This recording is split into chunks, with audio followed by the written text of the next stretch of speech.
Now, as the holidays fast approach, experts in stress time's ticking away when it comes to getting that booster shot. Especially given what they're finding out about the level of protection the first 2 doses alone give against that fast-spreading Omicron variant. 13 on your side's Charlie Tinker joining us with some good news on the vaccination front. Charlie.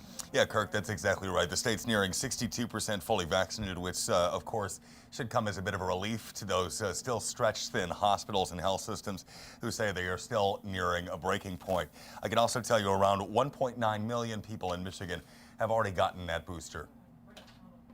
Many Michiganders are still getting out and getting boosted. That amounts to around 200,000 shots in arms every week. We're doing pretty well in terms of vaccinations and boosters. There is a renewed interest in getting boosters in as many people as we can. So what's driving that surge? With Omicron kind of looming on the horizon, we've been messaging that to our patients. While experience has largely shown the vaccine's still at least somewhat effective in fending off other variants, including Delta, Omicron, by comparison, is a viral wild card. If you look at Omicron, that's much more transmissible, and it evades the vaccine more so than Delta. Federal experts cite early numbers that suggest the first 2 doses by themselves don't offer much of a shield against this one. We have seen waning effectiveness. Around 34% effective 6 months after dose number 2, based on Spectrum's data.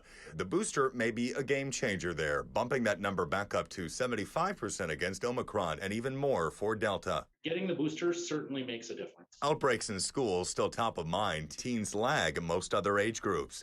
The state's vaccine dashboard showed just over 19,000 had been boosted by midweek. I would really encourage gatherings only among vaccinated individuals at this point. With millions of Michiganders expected to turn up for family time and holiday gatherings in the coming days, the sticking point, as always, seems to be celebrating safely. The positivity in our community in West Michigan is so high that I think if you have gatherings with unvaccinated people, there is a real risk. And though we're hearing that warning in a number of different places, MSU and U of M did make the decision to make the booster mandatory.